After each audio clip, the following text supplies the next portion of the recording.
Hello adventurers and welcome back to my channel. Today I am heading out of the frozen tundra of New Mexico and heading toward Arizona in some capacity. I don't know where I'm going to end up. I don't know what I'm going to do, but I did stop off at the Walmart and pick up some more disinfecting wipes because I needed some. These are probably going to freeze if I stick around here, so we got to get up out of here so I can actually clean stuff in my van.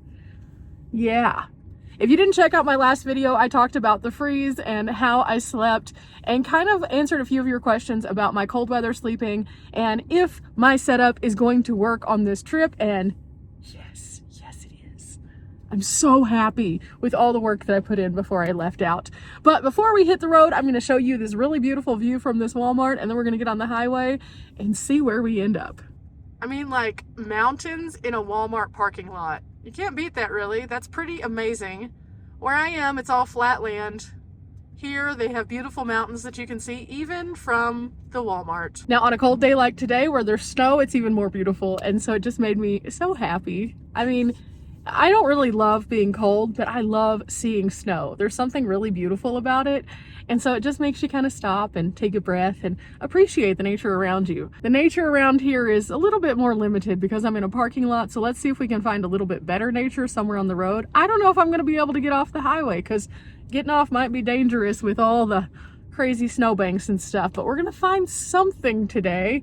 And if nothing else, we're going to find a new campsite. Also, today's song of the day is going to be The Chainsmokers, Closer, featuring Halsey. I really like that song. It came out like 2016, 2015, somewhere in there. And I remember just hearing it everywhere that I went, and everybody thought it was just such a bop, that it was like such a good feeling. So we're going to have a good feeling and have a good day and have a wonderful adventure of some kind. I have no idea. Vanlife days don't ever look the same for me because I travel so quickly. So today I'm waking up in ice. Where will I end up sleeping? Will it be ice again? I don't know.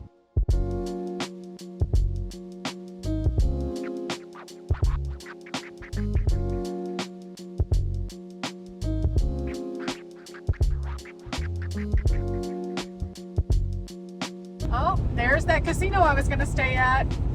It wasn't that far past Albuquerque, so I probably could have made it no problem, but I'm kind of glad that I stopped off at that Walmart with the ice that was starting to form on the roads. That means within 20 minutes of Albuquerque on both sides, there is a place that you can stay, so that's good to note. That's super good to note. I have been blasting the heat to get warm, and finally I think I've come out of the snow for the most part, so that's really good. In the meantime, I think I'm going to turn down the heat just a little bit because it's starting to get toasty. You can see it in my cheeks.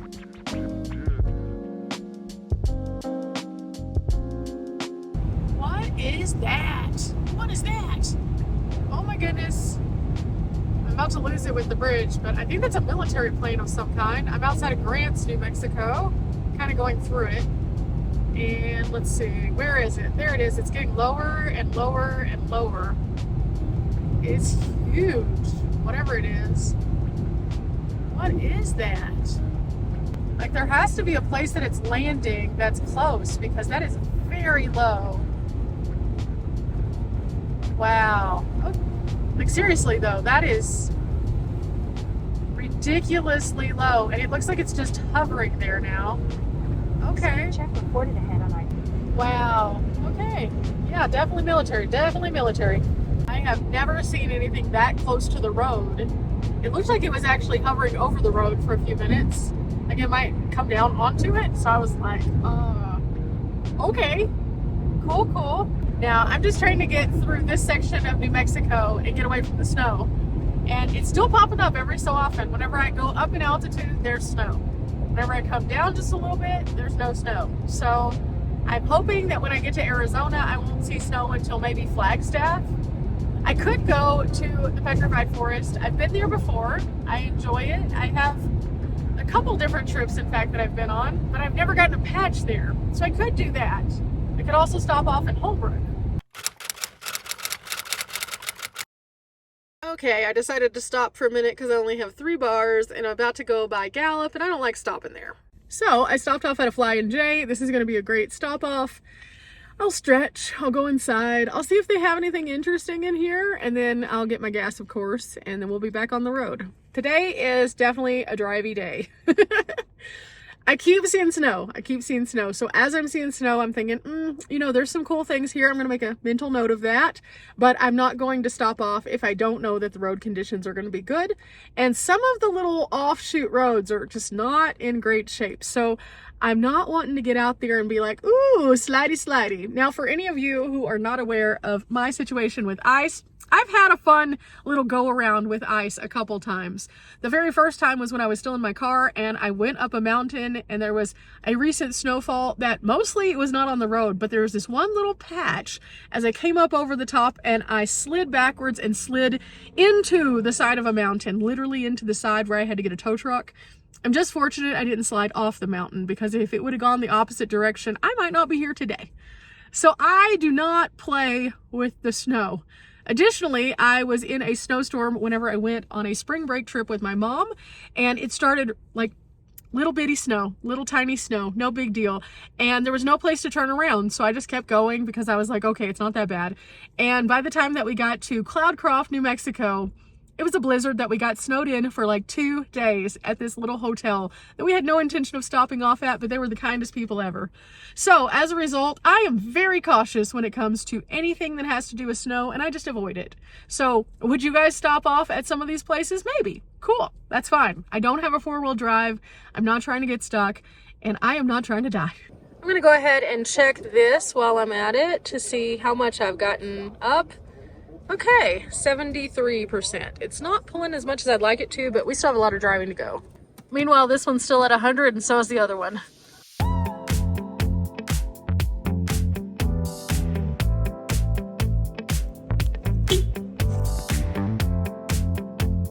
I can definitely tell I'm in New Mexico. There are fireworks literally everywhere. Oh my gosh, I used to love the Care Bears. Oh, this is so cute. Do I need this? No. But are they cute little bags? Absolutely. They're little backpacks. While I'm inside, I'm looking around. I always look to see if there are different flavors in different states, and I've never seen the sizzling cheeseburger before, so I think I'm gonna get this just to try it out. And that'll be fun. Is there another one though? A new, different one? Maybe. Oh my gosh, they have the small bags of my favorite popcorn. Oh, do I need this? No, not really, but it's so good. Let's go find Road Pro. See if there's anything that I need here.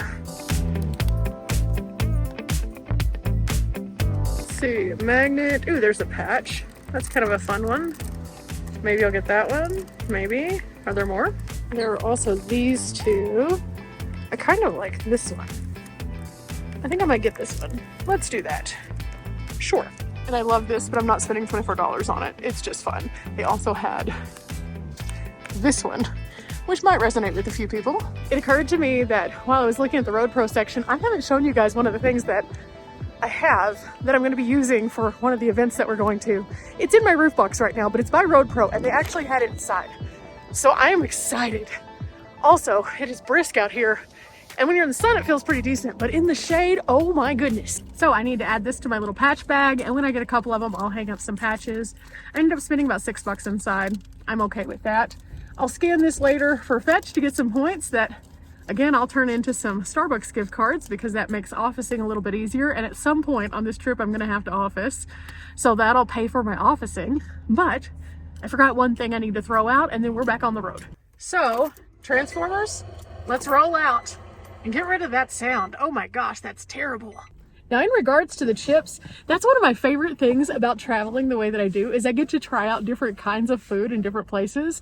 For example, whenever I was up in Montana, everything was huckleberry, like everything. So I was able to try out huckleberry bread and jam and huckleberry bites. And then that PB&J thing at that one restaurant that Charles and Tony took me to that, like, oh my gosh, the pork belly bites with the peanut sauce and then the huckleberry jam.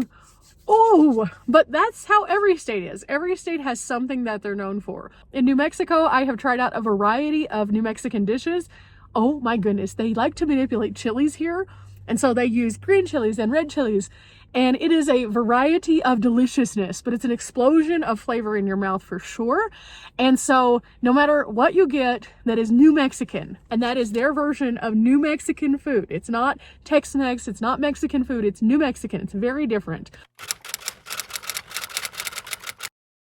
Oh my gosh, do you see that? Do you see that? Do. Oh my gosh, I love it. Okay, we are going through Gallup. So we're galloping through Gallup right now.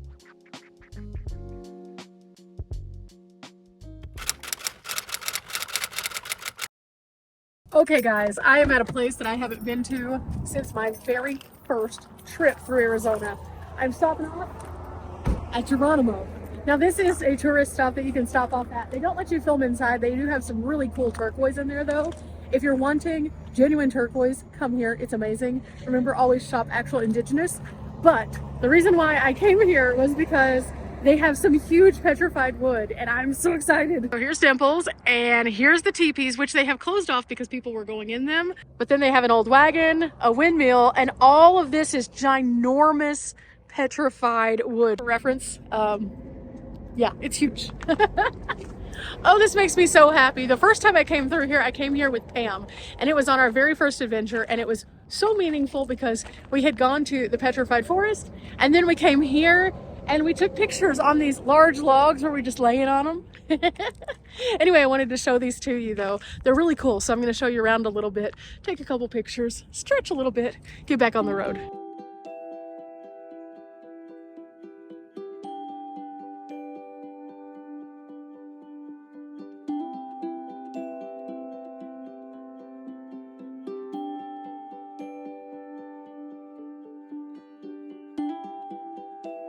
That was super fun. I'm so happy I got to stop off here again. At some point, this is part of like the Route 66 drive. And at some point, I am going to do the whole thing, probably next year.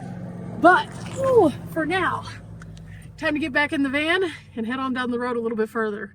This was such a good stop. This was such a good stop. Now there's a lot more again inside and then around the perimeter. Definitely stop by here and check it out. You won't regret it. It's amazing. But yeah. Really cool. Oh no, above the trees there I can see some smoke, and whenever I was up on the higher peak I could see that it is very dark toward the base of it. I went through Flagstaff area and I just passed Flagstaff and I saw that and I was like, oh no. Also, I was told that there was some snow on the ground in Flagstaff. There is none whenever I'm coming through, so that's good. So I didn't have to worry about that at least. And I did stop off and just top off the tank. Got about $28 worth of gas. So now I'm in a good place, other than the fact that there's this fire. Yeah, I hope everything's okay indeed. I always remind you guys whenever we see fire, make sure if you are having a campfire, you fully extinguish it before you leave. Don't just cover it up and hope it smolders out. Fully extinguish. And if you're a smoker, don't ash outside like at all, because that's one of the ways that wildfires start pretty regularly in this region. Another thing, if you have a trailer or anything like that, make sure your chain is up so that you're not dragging, because even if it just pops the ground just a little bit, it can cause sparks, which can set the whole roadway on fire. Those are just a few things. I've been to several different sites. I've talked to a lot of different people who work in the fire service just to make sure that I'm doing the right things and so I can pass on the correct information to you guys. I did pull over for a moment to see if it was a fire that was created by regular people or if it's a prescribed fire. And it does say it's a prescribed fire, so they have it contained and they're working that area to keep it where they don't have additional forest fires. Prescribed fires are kind of confusing because they're terrifying looking. That one looks so scary. But they are necessary for forest maintenance. And I've seen them across the country. When Riley and I last winter were going through Alabama and Mississippi, we noticed that there was this huge fire that had clearly smoldered through the vast majority of where we were about to stay. And it was really kind of scary to see because we couldn't figure out what it was, only to find out that it was in fact a prescribed fire. That doesn't make it any less terrifying because the winds could change at any point. However, they do make these smaller so they can contain them a little bit better. So that's about 200 acres right now. So that's good. There is another fire just a little bit south of here. It's called the Horton Fire, and they have it 80% contained, but it is still burning. I just encourage you guys to remember that it only takes a second for things to go up if things are dry. So keep that in mind. Ooh, it's a VW. I'm wondering if they're going to the same place I am. That would be super cool.